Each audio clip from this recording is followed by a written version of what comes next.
नमस्कार साथियों, मेरा नाम है विजय आनंद आदिच और आप मुझे सुन रहे हैं विजय मैथ एकेडमी पे। जैसा कि आज के परिवेश में आपको पता है कि यूएसए ने वेनेजुएला के साथ क्या किया है, आज उसी पे हमने एक सेशन किया है जिसमें हम जानेंगे ऐसा क्यों हुआ और इसके बाद के क्या परिणाम होंगे। क्या रूस भी यूक्रेन के साथ ऐसा ही करेगा या अदर देश किसी अन्य देश के राष्ट्राध्यक्ष के साथ ये सब कुछ कर सकता है। तो इसी के बारे में हम बात करेंगे। तो इस बारे में बात करने से पहले वेनेजुएला में यूएसए कब एंटर हुआ, कब से इनके बीच में इस तरह के कन्फ्लिक्ट चले आ रहे हैं, उसके बारे में हम आज बात करेंगे। तो यह शुरुआती दौर 1920 और 1970 का है, जहां पर अमेरिका की तेल कंपनियां वेनेजुएला से अच्छे से तेल उत्पादित करती थी और उसे बाज़ार में बेचा करती थी। किंतु सन 1976 के अंदर होता क्या है कि जो वेनेजुएला की सरकार होती है वो वहाँ पर तेल का राष्ट्रीयकरण कर देती है। मतलब उन कंपनियों को अपनी जो वहाँ के तेल निकालने वाली कंपनियां हैं उनको सरकारी कर देती है, यानी कि अब सरकार तेल निकाला करेगी। प्राइवेट कंपनियों को कहा जाता है या तो आप अपनी मालिकाना हक ख़त्म कर देते, या तो वो उनके सरकार के साथ काम करें या देश छोड़ के चले जाएं।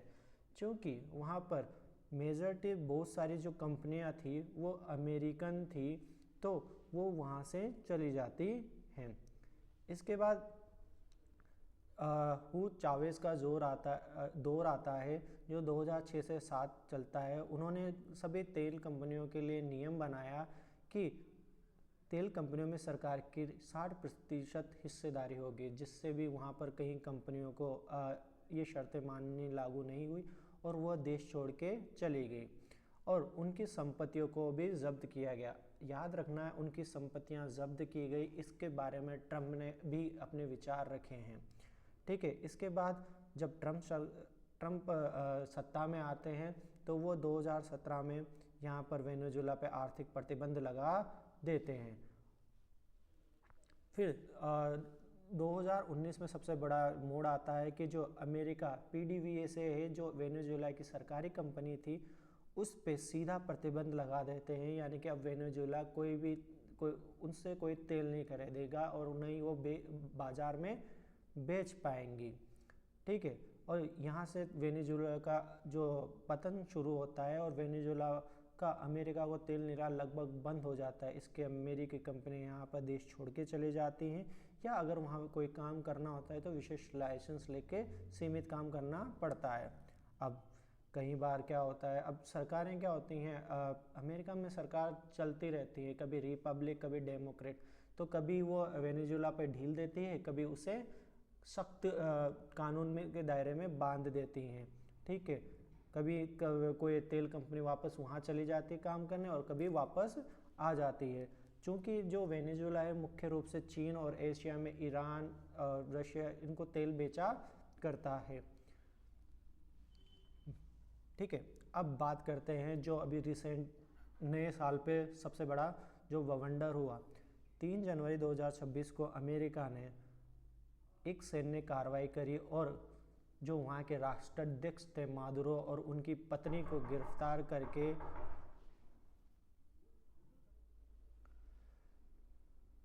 पकड़कर वो अमेरिका ले गए और उन पर जो कार्रवाई की गई उसे कहा गया अपराधियों के खिलाफ कार्रवाई।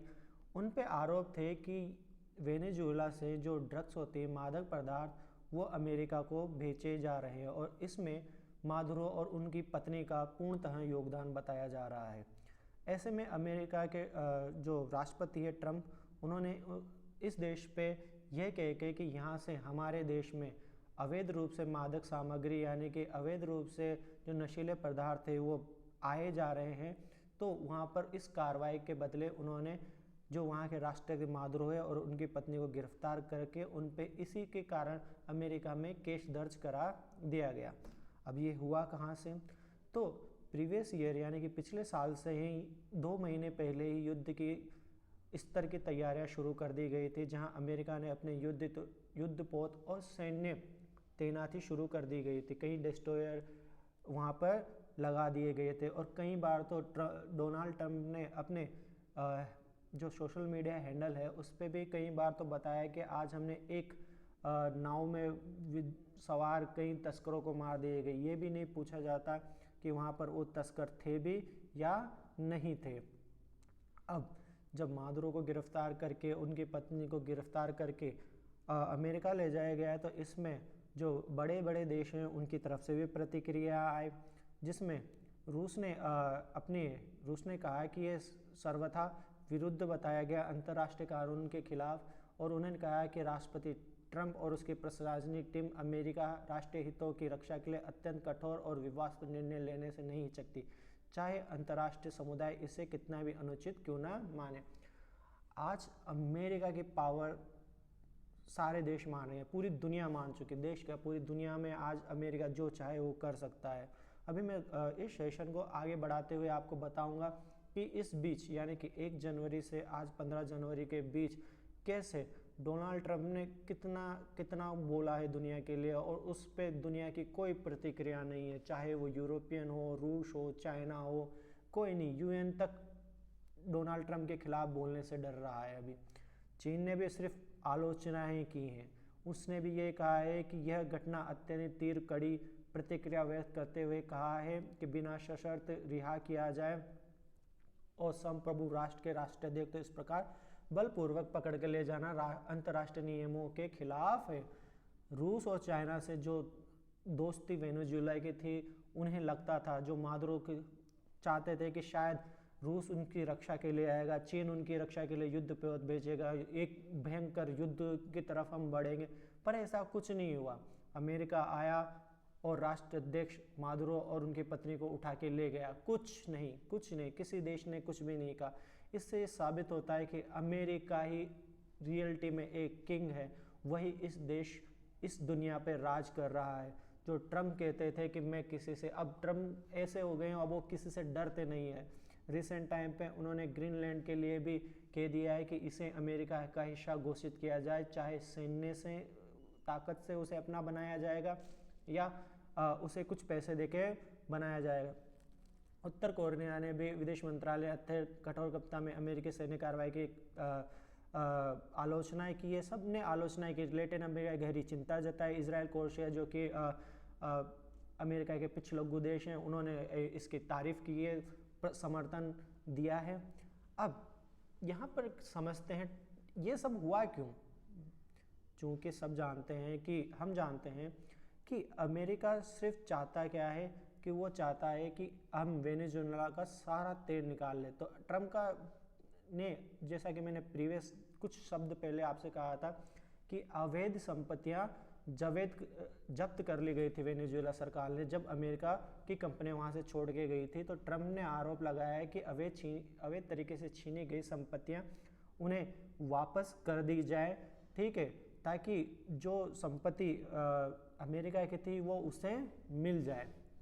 इसके बाद जब वेनेजुएला में ये सब कुछ समाप्त चल रहा है, उसी ट्रंप जो हैं उन्होंने ऐलान करते हुए कहा है कि जो वहाँ की अंतरिम राष्ट्रपति डेल्सी रोड्रिग्स जो उपराष्ट्रपति हुआ करती थी, उन्हें वहाँ का प्रेसिडेंट बनाया गया है। उनसे अमेरिका ने कहा है कि अमेरिका को 3 से 5 करोड़ बैरल प्रतिबंधित तेल देके ट्रंप ने बताया कि यह तेल मार्केट रेट पे बेचा जाएगा। इससे मिलने वाली रकम पर उनका यानी कि अमेरिका का ही कंट्रोल होगा। और इससे साबित होता है कि यह लड़ाई जो सब कुछ किया गया वो सिर्फ तेल के लिए किया गया था। क्योंकि ट्रंप जब प्रेसिडेंटी का चुनाव लड़ रहे थे तो उन्हें तेल कंपनियों ने भरपूर सहयोग दिया था, बहुत पैसा दिया गया था। इस वजह से ट्रंप जितना सब कुछ कर रहे हैं वो उन तेल कंपनियों के लिए ही कर रहे हैं। अब इसके बाद ट्रंप ने ये भी कहा है कि जो अमेरिकी तेल कंपनियां हैं वो वेनेजुएला के तेल सेक्टर के अंदर अरबों डॉलर रुपए खर्च करेगी ताकि वहाँ से सारा तेल निकाल लिया जाए। अब ये क्यों है, ये इस लाइन से आपको पता चलेगा कि वेनेजुएला के पास दुनिया का सबसे बड़ा तेल भंडार है, करीब 303 बिलियन बैरल। यह सऊदी अरब और ईरान दोनों से ज़्यादा है। और अब आप अच्छे से समझ गए होंगे कि ईरान और वेनेजुएला से इतनी नफरत क्यों करता है अमेरिका? क्योंकि उसे चाहिए तेल, और वहाँ पर उसकी कंपनियों के खिलाफ जो प्रदर्शन होते हैं, इस कारण वह इन दोनों देशों से बहुत ही ज़्यादा खार खाए बैठा होता है। इस कारण उसे चाहिए कि वो जल्द से जल्द इन चीज़ों को अपने अंडर में ले ले। अब वेनेजुएला में गिरफ्तारी के बाद क्या हुआ है? मादुरो और उनकी पत्नी सिलिया फ्लोरेस को गिरफ्तार करने के बाद अमेरिकी अधिकारियों ने उन्हें New York city metropolitan detention centre में स्थानांतरित कर दिया गया है, जहां पर उन पे अवैध नशीले पदार्थों सप्लाई करने अमेरिका में, इन पे मादक पदार्थों के लिए नारकोटिक्स का केस दायर किया गया, जिन पे उन पे केस चलेगा और उन्हें सज़ा सुनाई जाएगी। अब कैसे लगता होगा कि किसी आदमी को आप किसी राष्ट्र अध्यक्ष, किसी प्रधानमंत्री, किसी राष्ट्रपति को किसी संप्रभु राष्ट्र से उठाकर उसे अपने देश ले जाएं और उस पर अपनी यहाँ के कानून व्यवस्था के तहत सज़ा दिलाएं। ये बड़ा ही रोचक है। अब यहाँ पर एक और चीज़ देखिए, जो अंतरिम राष्ट्रपति की नियुक्ति की गई थी वेनेजुएला में, डेल्सी रोड्रिग्स को भी धमकी दी गई है ट्रंप द्वारा। ट्रंप ने कहा है कि अगर वह हमारी बातें नहीं मानती है तो उनकी भी स्थिति मादुरो से भी बदतर कर दी जाएगी। तो दोस्तों, आजकल के अब इस परिवेश में क्या है हो रहा है? रूस कुछ नहीं कर पा रहा है, जो यूरोपियन यूनियन है वह सिर्फ कि हाँ ठीक है, राष्ट्रपति के लिए बोला, बस इतना बोल के निकल गए हैं। पर यहाँ पर भारत का स्टैंड भी देखना है। भारत ने यहाँ पर बस इतना कहा है कि शांति से बातचीत करके इस मसले को सुलझाया जाए और वहाँ के जो लोग वहाँ पर रहते हैं उनको अच्छे से मतलब रखा जाए, कोई भी उनके साथ मारपीट ना की जाए, बस इतना कहा गया है। आज अमेरिका इतना बड़ा हो गया है कि वो अब यूरोप से लड़ने को तैयार है। मैं एक और सेशन लेके आऊँगा जल्दी, जहाँ आपको बताऊँगा कि अब यूरोप भी ट्रंप से डरा हुआ है। एक तरफ ट्रंप है और एक तरफ पुतिन को भी ट्रंप जब से आए हैं उन्हें खुली छूट दे रखी है। ये युद्ध जब से चल रहा है, इस युद्ध को चलाए रखने का जिम्मेदार अमेरिका है। ये वो ही चाहता था कि रशिया बिल्कुल कमज़ोर हो जाए, क्योंकि जहाँ जहाँ रशिया का संप्रभुत्व था, आज वहाँ पर अमेरिका का प्रभुत्व चल रहा है, वहाँ पर उसकी सरकारें चल रही है। क्योंकि अगर पुतिन इस युद्ध में नहीं उलझे होते 4 सालों से, तो शायद हो सकता था कि पुतिन अपने जहाज़ों को वेनेजुएला के लिए भेज दे, वो ईरान की सहायता करने के लिए भेजते, सीरिया में वहाँ पर अपनी सेना को वापस ना बुलाते, तो शायद हो सकता था कि तख्ता पलट सीरिया में भी नहीं होता।